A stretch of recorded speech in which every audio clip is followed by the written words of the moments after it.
이제 땡스기빙이 지나면 크리스마스 분위기로 막 들어가는 것 같습니다. 그죠? 가게 큰 몰에 가도 그죠? 그리고 집집마다 크리스마스 트리로 멋지게 장식을 합니다. 어제 아내와 큰 그 몰을 지나가다가 보니까 굉장히 멋진 그 크리스마스 트리가 있더라고요. 그래서 아내와 함께 사진을 또 기념으로 찍고 그런 즐거운 시간을 가졌습니다. 크리스마스가 되면 우리가 교회를 또 그죠? 장식하고 또 집을 장식하고 그렇게 합니다. 온 세상이 크리스마스 분위기로 들어갑니다. 그런데 정말 중요한 것은 우리가 집을 장식하고 교회를 장식하는 것도 중요하지만 이 성탄절 기간에 정말 우리가 하나밖에 없는 그 아들을 예수님을 주신 그 하나님의 사랑을 우리가 깊이 좀 새롭게 깨닫고 경험하고 주님의 그 크신 사랑과 은혜 안에 가고 또 그 주님의 복음을 전하는 것 그것이 가장 중요합니다. 지금 계속해서 이제 성탄절 메시지 시리즈를 가지고 성탄절 메시지로 시리즈 설교를 하려고 하는데요. 여러분 이 말씀을 통해서 좀 다시 한번 주님의 그 십자가의 사랑을 깊이 경험하는 시간들이 되었으면 좋겠습니다.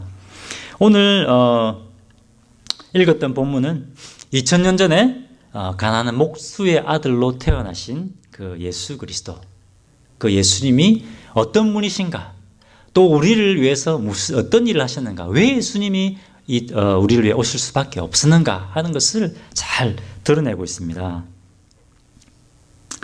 지난주에 제가 설교할 때 이사야서가 언제 기록됐다고 했습니까?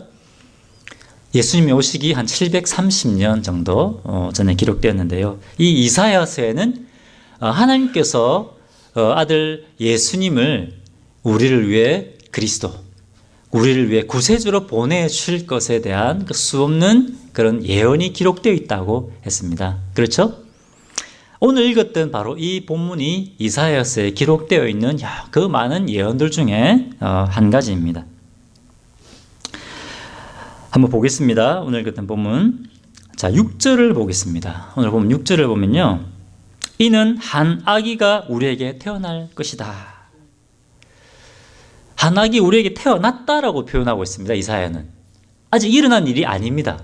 그죠? 아직 일어난 일이 아닌데 이 이사야 선지자는 지금 아직 일어나지 않은 일을 지금 일어난 것처럼 생생하게 표현하고 있습니다. 하나님께서 이사야에게 그것을 보여주시는지 모르겠습니다. 이사야는 그것을 지금 눈에 보고 있는 것 같이 그렇게 표현하고 있습니다. 하나님께서 한 아기를 우리에게 주셨다. 이렇게 고백하고 있습니다. 그런데 여러분 이 아기가 누굽니까? 그렇죠. 예수님입니다. 6절에 이 아기가 전능하신 하나님이다. 이렇게 표현하고 있습니다. 이 아기가 누구냐? 이 아기가 바로 우리를 구원하기 위해 오신 예수 그리스도다 라고 하는 것입니다. 자, 그러면 이 아기 예수님이 누구신가 하는 것을 계속 한번 살펴보겠습니다. 6절 계속 보겠습니다. 그의 어깨에는 정사를 메었고, 정사는 뭐냐면 온 세상을 통치하시는 권세와 능력을 얘기합니다. 이 세상의 모든 걸 통치하시는 그 권세와 능력이 누구에게 있다고요? 이 아기의 어깨에 있다라는 겁니다. 이 아기가 이 세상을 통치하는 권세와 능력을 가지고 있다. 계속해서 보겠습니다. 그 아기의 이름은 기묘라, 모사라, 전능하신 하나님이라, 영존하신 아버지라, 평강의 왕이라 할 것임이라. 그 여기서 아기의 이름이 왜 이리 많습니까? 그죠? 이것은 진짜 이름이 아니라, 오피셜한 이름이 아니라 뭐냐면, 이 아기가 어떤 존재인가, 그 아기의 속성을 지금 얘기하고 있습니다. 쉽게 말하면 이 아기의 별명입니다. 먼저, 이 아기는 기묘자다, 모사다, 이렇게 되어 있습니다. 기묘자, 모사로 불릴 것이다. 이런 무슨 말입니까? 기묘자다, 묘사다, 모사다. 발음도 잘 안 되네요. 기묘자다, 모사다. 그죠? 영어로는 영어 성경에 이것을 Wonderful Counselor 이렇게 번역하고 있습니다. 대부분에는 성경은 Wonderful Counselor라고 번역을 하고 있는데 요즘 하도 Wonderful이라는 말 하도 많이 쓰니까 사실은 이 Wonderful Counselor라는 이 해석이 사실은 완벽한 해석이 충분한 해석이 아닙니다. 여기서 기묘하다라는 말은 뭡니까? 한국말로 기묘하다 하면 막 이상하다, 보통이 아니다, 탁월하다, 표현하기가 너무 어려운 그런 단어입니다. 영어로는 incomprehensive. 무슨 말입니까? 영어로 써서 죄송합니다. 도저히 이해할 수 없다, 도저히 상상할 수 없다, 우리가 상상할 수 없을 정도로 탁월하다, 그런 말입니다. 모사는 뭡니까? 모사는 지혜를 주는 사람, 그죠? 전쟁할 때 그 왕 옆에서, 그죠? 지혜를 주는 사람, 책사라 그러죠, 그죠? 그런 모사. 하나님께서, 그죠? 예수 이 아기가 기묘한 모사라는 겁니다. 무슨 말입니까? 지혜를 주시는데 이 아기가 우리 인생의 문제를 근본적으로 해결할 수 있는 지혜, 이 아기가 우리 인생의 근본적인 문제를 해결해 주시는 분이라는 겁니다. 믿습니까? 그것을 위해서 이 세상이 줄 수 없는 해결책을 주시는 분이 바로 이 아기라는 겁니다. 우리에게 우리 인생의 근본적인 문제를 해결하기 위해서 2000년 전에 예수님이 아기로 이 세상에 오셨다는 겁니다. 할렐루야. 자, 두 번째 이 아기의 속성은 무엇이냐? 이 아기는 전능하신 하나님이라. 아까 제가 얘기했죠, 그죠? 전능하신, 연약해 보이는 이 아기가 세상의 모든 것들을 통치하는 전능하신 하나님이다 라는 겁니다. 이 아기가 하나님이다. 자, 세 번째는 이 아기가 뭐라고 되어 있습니까? 6절에 영존하시는 아버지라 불릴 것이다. 말씀 좀 보여주십시오. 이 아기는 영존하시는 아버지다. 여러분, 이 말이 됩니까? 아기가 영존하는 아버지다. 말이 안 되지 않습니까? 여기서 아버지라고 하는 것은 왕이라는 의미입니다. 왕. 이 시대에 백성들이 왕을 아버지라고 불렀습니다. 왜 왕을 아버지라고 불렀냐면 왕이 뭡니까? 대적이 쳐들어오면 왕이 백성을 지켜주지 않습니까? 지켜주고 보호해줍니다. 그렇기 때문에 이 당시에 백성들이 왕을 아버지라고 불렀습니다. 그런데 여러분, 이 세상의 왕은 영원하지가 않습니다. 그렇지 않습니까? 이 세상의 왕들은 영원히 그 백성들을 지켜줄 수 없습니다. 이 왕이 죽으면 끝입니다. 그렇지 않습니까? 이 왕이 힘이 약해지면 이 백성들을 지켜줄 수 없습니다. 그런데 이 아기는 뭐라고 했습니까? 영존하는 아버지다. 영원히 존재하는 아버지다. 이 아기는 뭐라고요? 영원히 우리의 왕이 되어줘서 우리를 영원히 지켜주고 보호하시는 분이다. 믿습니까? 할렐루야. 예수님은 우리의 왕이 되어주셔서 영원한 우리의 아버지가 되어주셔서 영원한 우리의 보호자가 되시고 우리의 인도자가 되신다라는 겁니다. 그것을 위해서 이 예수님이 오셨다는 겁니다. 마지막으로 여기서 이사야에서 기록하고 있는 이 아기의 속성이 뭐냐? 이 아기는 평강의 왕이라는 겁니다. 평강의 왕. 내가 평강의 왕으로 너에게 찾아왔다. 5절에 보면, 성경 가져오셨습니까? 성경 펴서 보십시오. 5절에 어지러이 싸우는 군인들의 신과 피 묻은 겉옷이 불에 섭같이 살라지리니 라고 되어 있습니다. 이사야 9장 5절에 어지러이 싸우는 군인들의 신과 피 묻은 겉옷이 불에 섭같이 살라지리니. 이 아기가 와서 어떻게 한다고요? 군인들의 신과 이 피 묻은 옷을 불태워 버린다는 겁니다. 뭡니까? 전쟁을 없애버리겠다는 겁니다. 참 평화를 주겠다. 서로 죽이는 이 무기를 다 없애버리겠다. 평강의 왕으로 오시다는 겁니다. 힘으로, 전쟁으로 평화를 가져오겠다는 것이 아니라 어떻게 예수님이 평화를 가져오겠다고요? 자신의 죽음으로, 자신의 십자가의 죽으심으로 진정한 평화를 가져오겠다라는 겁니다. 여러분, 우리가 하나님과 원수되었습니다. 왜 우리가 하나님과 원수되었습니까? 우리 죄 때문에 우리가 하나님과 원수되었습니다. 우리는 하나님의 진노 아래 있었습니다. 심판 아래 있었습니다. 우리가 우리 죄 때문에 죄의 종로로 타고 있었습니다. 그런데 예수님이 4절에 이렇게 됐습니다. 이는 그들이 무겁게 맨 멍에와 그들의 어깨의 채찍과 그 압제자의 막대기를 주께서 꺾어 버리시되 미디안의 날과 같이 하셨습니다. 예수님이 오셔서 어떻게 해요?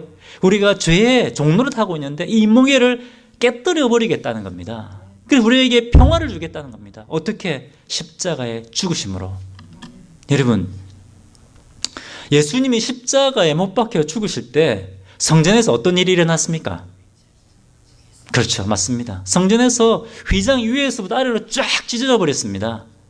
이 휘장은 두꺼운 가죽으로 되어 있습니다. 사람이 찢을 수가 없습니다. 사람의 힘으로 찢을 수가 없습니다. 그런데 예수님이 십자가에 운명하시는 그 순간 이 휘장이 위에서부터 아래로 쫙 찢어졌습니다. 이 휘장이 무엇을 상징하고 있었습니까? 우리가 죄 때문에 하나님 앞에 나아갈 수 없는 하나님과 우리와의 분리를 상징하고 있었습니다. 옛날에 대제사장 아닌 사람이 지성소로 들어가면 어떻게 됐습니까? 바로 죽었습니다. 거룩하신 하나님, 우리 죄 때문에 나갈 수가 없었습니다. 그런데 예수님이 십자가에 죽어주심으로 어떻게 했습니까? 우리의 죄값을 예수님의 피로 우리의 죄값을 다 갚아주셨다는 겁니다. 그래서 예수님의 이 보혈을 의지해서 이제 담대하게 우리가 하나님 앞에 나갈 수 있게 되었다는 겁니다. 이 하나님과 원수되게 했던 이 죄를 예수님의 피로 찢어버렸다는 겁니다. 그래서 하나님과 우리 사이의 관계를 회복시켜 주셨다. 우리는 원래 하나님의 진노의 자녀였는데 이제 뭐라고? 하나님의 사랑받는 자녀가 되었다는 겁니다. 여러분, 저는 하나님의 아들입니다.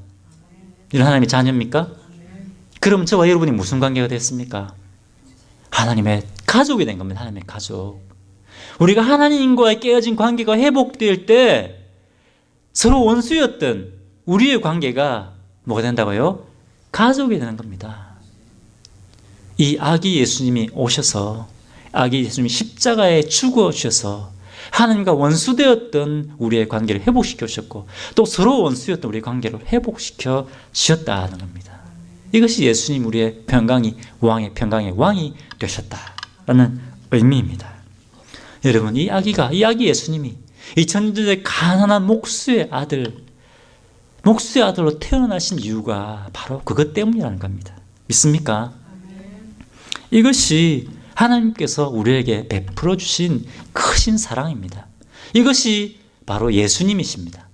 이것이 예수님이 우리에게 오셔서 행하신 일이라고 하는 것입니다. 여러분, 예수님은 우리에게 뭡니까? 탁월한 모사가 되어주셨습니다. 우리 인생의 문제를 해결해 주셨습니다. 영존하는 아버지가 되어주셔서 영원히 우리를 지켜주고 보호해 주십니다. 평강의 왕이 되어주셔서 우리가 죄의 종로로 타고 있는 이 멍에를 깨뜨리시고 우리를 죄에서 해방시키시고 우리를 하나님의 사랑받는 자녀가 되게 하셨다라는 것입니다. 자, 그러면 예수님이 찾아오신 과연 우리는 어떤 존재인가라는 겁니다. 우리가 어떤 존재인데 예수님이 이 땅에 오지 않으시면 안 되었는가라는 겁니다. 우리가 어떤 존재에게 예수님이 십자가를 지지 않으면 안 되었는가?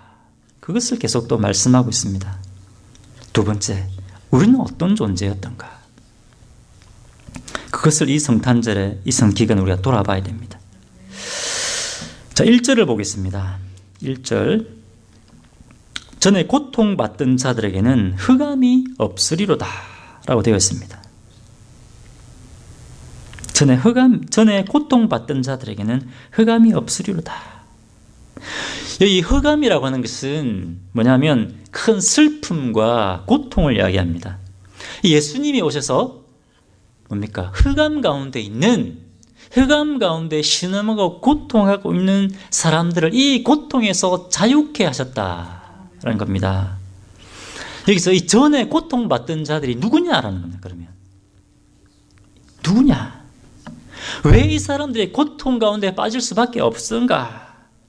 그 이유를 여러분 오늘 길에서 읽어보지 못했는데 이사야 7장과 8장 읽어보면 이 사람들이 왜 고통 가운데 빠질 수 없었던가, 왜 고통 가운데 신음할 수밖에 없었던가 하는 것이 다 기록이 되어 있습니다. 이 당시에 유대인들은 말로는 하나님을 섬긴다라고 했지만 사실은 자기가 원하는 대로 했습니다. 자기들이 원하는 대로 살았습니다. 이사야 8장 27절에 보면 이렇게 되어 있습니다. 그런데 그 결과로 이 죄, 21절입니까? 27절, 21절입니다. 보면 그 결과로 자기가 자기 마음대로 살았던 그 결과로 어떻게 되냐면 고통 가운데 빠지게 됩니다. 근데 그 고통을 겪게 되니까 그때는 어떻게 하느냐? 하나님 원망하는 겁니다.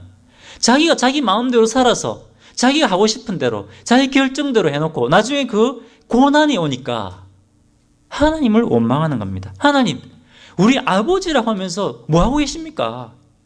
어떻게 하나님께서 이런 일이 제 인생에 일어나게 하십니까? 이렇게 하나님 앞에 원망하는 겁니다. 여러분, 사람들이 자기들이 잘못해놓고 자기들이 자기 마음대로 해놓고 나중에 그 결과 때문에 고통스러워지면 하나님을 원망합니다. 하나님을 탓하게 됩니다. 여러분, 이것이 우리의 모습이 아닙니까? 이 유다 백성들만 그랬습니까? 이것이 우리의 모습들이 아닐까요? 이사야가 예언했던 이 시대의 사람들이 이렇게 살았다는 겁니다. 여러분, 이 예언이 주어졌을 때 그때 유다를 통치했던 왕이 누군지 아십니까? 누가 유다를 통치하고 있습니까? 아하스 왕입니다. 아하스 왕이 어떤 짓을 했는 줄 아십니까? 이 아하스는 유다 왕들 중에 제일 악한 왕들 중에 한 명이었습니다. 이 아하스가 자기의 아들을 불태워서 이방 신에게 바쳤습니다. 여러 왕도 있었죠. 몇 명 있었습니다. 제일 먼저 이 아하스가 자기의 유다 왕자 아닙니까? 하나님의 백성인 유다 백성의 왕자인 자기 아들을 불태워서 희생 제물로 이방 신에게 제일 먼저 바친 신이 바로 아하스입니다. 역대하 28장 3절 말씀 한번 보십시오. 역대하 28장 3절. 또 흰놈의 아들 골짜기에서 분향하고 여호와께서 이스라엘 자손 앞에서 쫓아내신 이방인의 가증한 일을 본받아, 잘 보십시오, 그 자녀를 불사르고, 어떻게 다요? 그 자녀를 불살라 이방신에게 바쳤다라고 되어 있습니다. 여러분, 이게 말이 됩니까? 아버지가 아들을 신에게 제물로 불태워 올렸다. 이거 도저히 있을 수가 없는 일입니다. 그렇지 않습니까? 있을 수 있는 일입니까, 여러분? 절대로 있을 수 없는 일입니다. 그런데 어떻게 이런 일이 일어나느냐? 영적으로 눈이 어두워지면 이런 일을 한다는 겁니다. 여러분, 제가 아는 분인데요. 하나님을 떠나면 영적인 눈이 어두워집니다. 제가 아는 분인데 한 달 내내 고생해서 돈을 벌었습니다. 그런데 그것을 갬블링 하러 가서 하루 만에 돈을 다 날리더라고요. 부양해야 될 가족도 있는 분입니다. 그 돈 전부를 갬블링한 데가 다 날려버리는 거예요. 근데 그래도 자기가 잘못한 줄을 몰라요. 어떻게 이런 일이 말도 안 되는 일이 일어날 수 있습니까? 영적으로 눈이 어두워지면 이렇게 된다는 겁니다. 여러분, 이게 실제로 있었던 일입니다.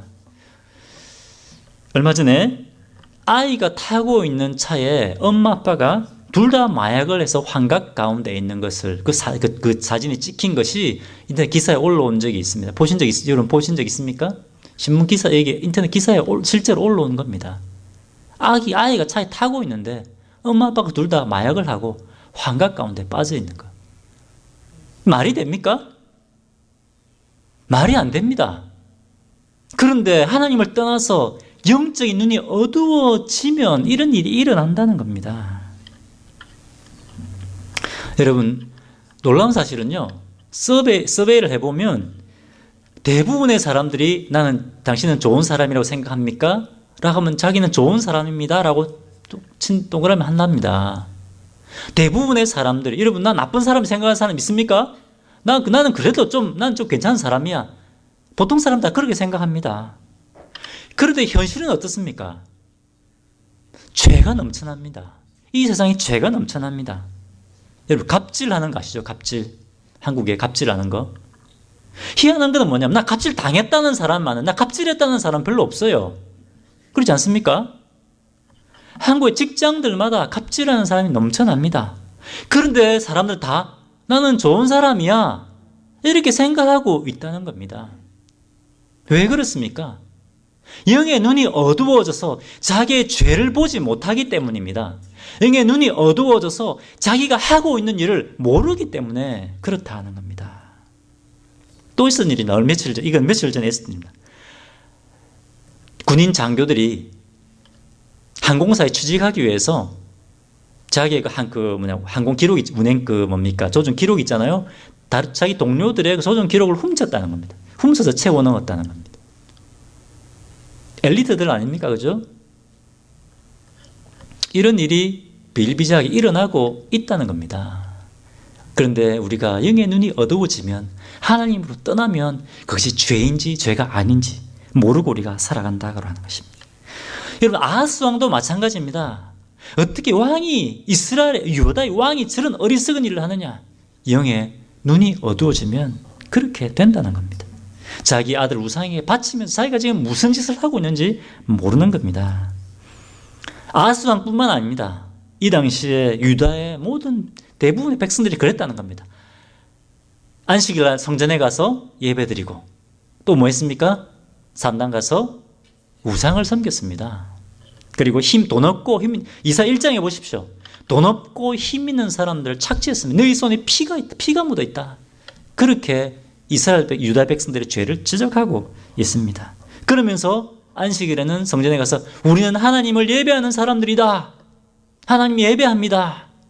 그렇게 했다는 겁니다. 여러분, 이런 아하스 왕과 유다 백성에게 하나님의 무서운 징계가 임합니다. 이것은 회개해라. 이것은 망하게 하려고 하는 것이 아니라 이제 회개하고 나에게 돌아오라라고 하는 하나님의 경고의 말씀입니다. 이스라엘 왕이 쳐들어와서 하루에 12만 명이 죽임을 당하게 됩니다. 그리고 20만 명이 포로로 잡혀갑니다. 하나님께서 은혜를 베풀어 주셔서 포로로 잡혀간 20만 명을 다시 돌아오게 하셨습니다. 그래서 경고입니다. 회개해라. 경고입니다. 또 아람 왕이 또 쳐들어왔습니다.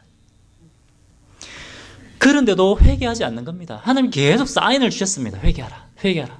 사인을 주셨는데 회개하지 않습니다. 그러니까 이번에는 어떤 일이 일어났느냐. 하나님께서 아람과 북이스라엘이 연합해서 쳐들어오게 하셨습니다. 한 왕과 싸우는 것도 버거웠는데 하루에 12만 명이 죽임을 당했는데 여러분, 두 왕이 이제 연합해서 쳐들어오면 이 유다가 이길 수 있겠습니까? 이길 수 없습니다. 7장 2절에 그래서 아하스와 유다 백성들이 이 두 왕이 연합해서 쳐들어오고 있다는 이 얘기를 듣고 어떻게 했냐? 사시나무 떨듯이 벌벌벌 떨었다. 되겠습니다. 뭐 해야 됩니까 지금? 어떻게 됩니까? 하나님 앞 회개하고 기도하고 나가야 될 타이밍입니다. 하나님께서 이런 유다 백성들에게, 이런 아하스에게 회개할 기회를 주십니다. 7장 3절과 4절에 하나님께서 이사야 선지자를 보내십니다. 7장 3절 4절 그때에 여호와께서 이사야에게 이르시되 너와 내 아들 스알야숲은 윗몬 수도 끝 세탁자의 밭 큰 길에 나가서 아하스를 만나. 4절 그에게 이르기를 너는 삼가며 조용하라. 르신과 아람과 르말레아의 아들이 심히 노할지라도 이들은 연기나는 두 부지깽이 그루터기에 불과하니 두려워하지 말며 낙심하지 말아라. 하나님께서 이 아하스 왕에게 이사야를 보냅니다. 절대로 아람 왕과 이스라엘 왕을 두려워하지 말아라. 이들은 반쯤 타다가 마른 부지깽이, 옛날에 불지펴 보셨습니까? 부지깽이에서 나는 그 연기 같은 그런 존재들이다. 절대로 두려워하지 말아라. 내가 너를 보호하겠다. 다른 것을 의지하지 마라. 우상을 섬기지 마라. 아수르 왕을 섬기지 말아라. 너를 보호하는 자는 바로 여호와 하나님이다. 이런 메시지를 주셨습니다. 이것이 믿어지지 않으면, 의심이 되면, 내가 믿지 못하겠으면 내가 너와 함께 한다고 하는 그 징조를 구해라. 그럼 내가 그 징조를 보여주겠다.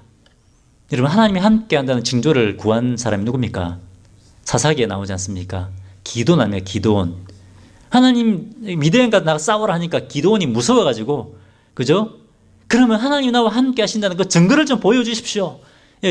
그죠? 양털을 갖다 놓고 하나님 함께 계시면 이 양털을 바짝 마르게 해서 다른 애는 다 이슬로 적게 하십시오. 또 그다음에 또 반대로 하죠. 또 몸이 또 반대로 하죠. 그죠? 기도는 이렇게 했습니다. 이것처럼 네가 못 믿겠으면 기도원처럼 이런 징조라도 좀 구해라. 이렇게 얘기하니까 아하스 왕이 어떻게 얘기했습니까? 이사야 선지자예요. 저 아하스 왕입니다. 아하스 왕. 저 믿음 있는 사람입니다. 저 믿음 없는 사람 아닙니다. 저는 하나님 시험하는 짓 같은 거 안 합니다. 저한테 징조 같은 거 필요 없습니다. 그렇게 얘기했습니다. 아하스 왕이. 야, 들어보면 여러분 어떻습니까? 아하스 왕 진짜 믿음 좋은 사람 같이 보이지 않습니까? 그런데 실제 사실은 그게 아닙니다. 하나님 말고 내가 믿는 구석이 있다는 겁니다. 이 아하스 왕이 지금 믿는 게 누굽니까? 아수르 왕입니다. 아수르 왕. 하나님이 밥 먹여주냐? 하나님이 어떻게 우리를 저 아람과 이스라엘 연합 군대 가운데 보호할 수 있냐? 아무리 하나님이지만 어떻게 그렇게 할 수 있냐? 그죠? 내가 의지할 것이다. 내가 의지할 것은 저 강력한 아수르다. 아수르가 내 편이니까 비록 저 아람과 이스라엘 쳐들어와도 나는 괜찮다. 이렇게 생각합니다. 나 하나님 필요 없다. 저 아수르 왕 있다. 그겁니다. 여러분, 하나님께서 이 아하스 왕, 말로는 그렇게 하지만 그 아하스 왕의 마음을 모르셨겠습니까? 다 알고 있었습니다. 이 아하스 왕이 자꾸 하나님 의지하지 않고 자꾸 아수르를 의지하려고 하니까 하나님께서 됐다 그러면 내가 너에게 징조를 그냥 보여주겠다. 징조를 구하지 마. 내가 징조를 보여주겠다. 어떤 징조냐?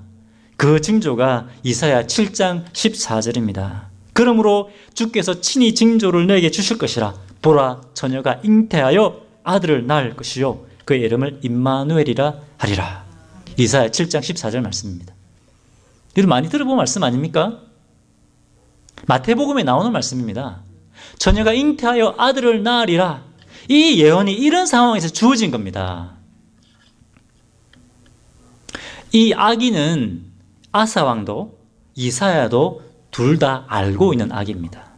이 여자는, 이 아기를 낳을 이 여자는 아사왕도 아하스왕도 이사야도 알고 있는 여자였습니다.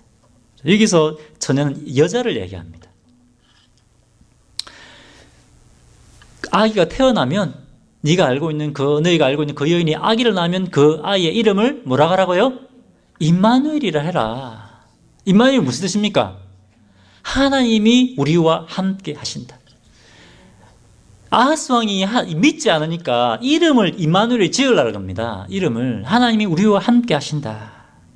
근데 이 아기가, 이 임마누엘이 제대로 지각을 분별하기 전에 아람과 이스라엘이 망하는 것을 네 눈으로 보게 될 것이다. 이것이 내가 너와 함께하는 징조다. 하나님께서 그렇게 말씀하십니다. 그러니까 이제 아수르를 의지하지 말고 내게로 돌아오라. 내게로 돌아오라. 그렇게 말씀하시는 겁니다. 여러분, 아하스가 하나님께 돌아갔습니까?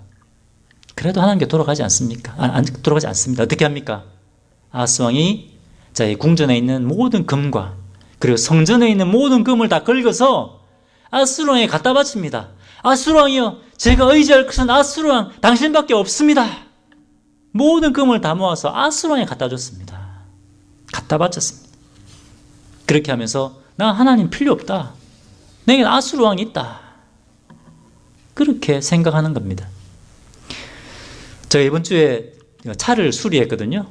그러니까 딜러에서 차를 무료로 택시를 이렇게 제공해 주더라고요. 택시 기사와 이런저런 얘기를 나누다가 제가 물어봤습니다. 나는 목사인데 혹시 교회를 다닙니까? 이렇게 물어보니까 난 교회 안 다닙니다. 교회 다닐 필요성을 별로 못 느끼겠습니다. 나 예수님 필요 없습니다. 나 다른 것도 의지할 거 많습니다. 이런 겁니다. 이분은 20년 동안 군대에서 복무하고 전역을 했더라고요. 그죠? 연금 타지 않습니까? 또 좋은 직장도 있지 않습니까? 경제적으로나 여러모로 안정되어 있습니다. 난 지금 예수님 말고도 의지할 거 많다는 겁니다. 다음에 내가 필요하면 교회에 가겠습니다. 그렇게 얘기하는 거예요. 나는 지금은 예수님 말고도 의지할 건 많기 때문에 지금 나는 교회 갈 필요 없다. 예수님 필요 없다라는 것입니다. 여러분, 많은 사람들이 그렇게 생각합니다. 나 예수님 필요 없다. 그렇게 살아가고 있는 겁니다. 하나님께서 이런 짓을 하는 아하스에게 또 경고하십니다. 네가 계속해서 아수르를 의지하면 어떻게 되는지 내가 보여주겠다. 네가 계속해서 아수르를 의지하면 어떤 일이 일어날지 내가 보여주겠다. 그게 7장 20절에 나옵니다. 이사 7장 20절. 그날에 주께서 하수 저쪽에서 세내어온 삭도 곧 아수르 왕으로 내 백성이 머리털과 발털을 미실 것이요 수염도 깎으시리라. 이게 무슨 경고입니까? 뭐 수염 깎고 면도하고 이게 무슨 하나님의 경고입니까? 이게 무슨 뜻이냐면 여기서 아하스가 세내어온 삭도라는 말은 뭡니까? 세를 냈다는 말은 아하스 왕이 황금을 다 긁어가지고 성전에 있는 금을 다 긁어서 아수르 왕이 갖다 바친 거 아닙니까? 그죠? 이 아수르 왕의 칼입니다. 아하스가 세내온 아수르 왕의 칼입니다. 이 아수르 왕이 세내온 칼이 오히려 어떻게 한다고요? 네, 머리털과 발털을 다 밀어버릴 것이다. 이것은 어떤 의미냐면 옛날에 포로를 잡으면 이 포로를 수치스럽게 조롱하는 의미에서 머리털을 다 밀어버렸습니다. 칼로. 수염을 다 깎아버려. 옛날 수염을 깎는 것은 수치 아닙니까? 머리털과 수염을 다 깎아버리는 겁니다. 네가 의지했던 이 아수르 왕이 너를 조롱할 것이다. 너를 괴롭게 할 것이다. 너를 고통 가운데 빠뜨릴 것이다. 이렇게 경고를 했습니다. 여러분, 이 경고대로 실제로 어떤 일이 일어났습니까? 이 아수르가 북이스라엘과 아람을 정복하고 나니까 적이 있습니까? 무적 아닙니까? 무적이 된 거 아닙니까? 이 아하스가 갖다 바친 황금으로 뭡니까? 이 아수르 군대는 더 강해진 겁니다. 나중에 그 아들이 히스기야가 왕이 됐을 때 어떻게 합니까? 저번에 히스기야에 대해 설교했죠, 그죠? 어떻게 했습니까? 아수르가 쳐들어와서 유다의 모든 견고한 성읍과 요새들을 다, 그죠? 파괴시켜 버립니다. 그리고 유다는 고통 가운데 빠지게 됩니다. 이것이 아하스가 아수르를 의지한 결과라는 겁니다. 아하스는 나는 하나님 필요 없다. 내 뒤에는 아람과 이스라엘보다 훨씬 더 강한 아수르가 있다. 아하스가 생각할 때는 자기는 아주 똑똑한 결정을 했다고 생각한 겁니다. 그런데 여러분, 이것은 가장 어리석은 결정이었다라는 겁니다. 하나님 외에 다른 것 의지하는 것이 가장 어리석은 결정입니다. 이것 때문에 다시 여러분 본문 1절로 돌아가겠습니다. 1절에 전에 고통받던 자들이 바로 이 유다 백성들이라는 겁니다. 하나님께서 돌아오라 해도 돌아오지 아니하고 계속 다른 것을 의지했던, 그것 때문에 고통 가운데 있는 사람들이 바로 이 전에 고통받던 자들이라는 겁니다. 바로 아하스 왕과 유다 백성들을 말합니다.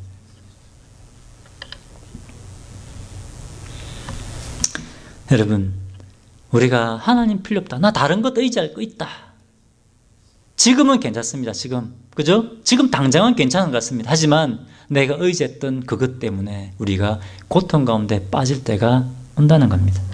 이것이 우리의 모습 아닙니까, 여러분? 이것이 우리의 모습 아닙니까? 목이 고든 우리의 모습 아닙니까? 제 같으면 포기할 겁니다. 제 같으면 제가 만약에 하나님이라고 하면 이제 더 이상 은혜를 베풀어 주지 않을 겁니다. 그런데 예수님은 이런 죄인들을 위해서 2000년 전에 예수님을 우리에게 보내셨다라고 하는 것입니다. 여러분, 이것이 복음입니다. 우리 예수님을 보내주셔서 이사야 9장 4절에 그들이 무겁게 맨 멍에와 그들의 어깨의 채찍과 그 압제자의 막대기를 주께서 꺾으시되 미디안의 날과 같이 하셨음이니라. 여러분, 예수님 우리의 평화의 왕으로 오셨습니다. 우리에게 복음으로 오셨습니다. 그런데 이사야에서 계속 말씀하시고 계신 것은 뭐냐면 남는 자, 하나님께 돌아오는 자만 이 구원의 기쁨과 감격을 누리게 된다라고 말씀하고 있습니다. 여러분, 성탄 이 기간에 하나님의 우리 예수님 주신 이 주님의 크신 사랑을 묵상하고 감사하고 찬양하십시오. 동시에 나는 이런 유다 백성 같은 이런 죄가 없는가? 하나님, 제 영의 눈을 뜨게 해주십시오. 저희 죄를 보게 해주십시오. 하나님 앞에 회개하는 그런 시간을 가지시기 바랍니다. 뿐만 아니라 여러분, 이것이 복음입니다.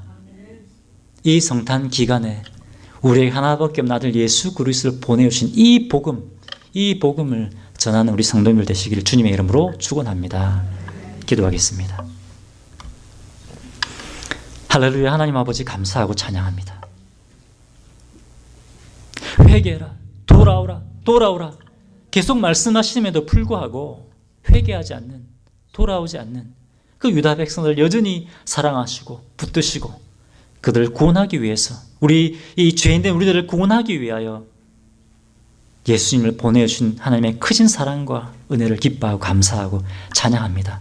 하나님, 저의 영의 눈을 뜨게 해주십시오. 나는 좋은 사람이다, 나는 하나님하고 다른 데 의지할 거 있다 라고 저희가 생각하고 있지 않습니까? 주님, 저의 영의 눈을 뜨게 하여 주시고 내가 죄인인 것을 깨닫게 하시고 내가 바로 주님이 필요한 것을 깨닫고 주님 앞에 우리 죄를 회개하고 나아가는 이 성탄 기간이 될 수 있도록 은혜를 다하여 주시옵소서. 우리를 구원하게 오신 예수 그리스도 이 복음 선포하는 종들 될 수 있도록 은혜를 다하여 주시옵소서. 감사드리며 예수님 이름으로 기도합니다.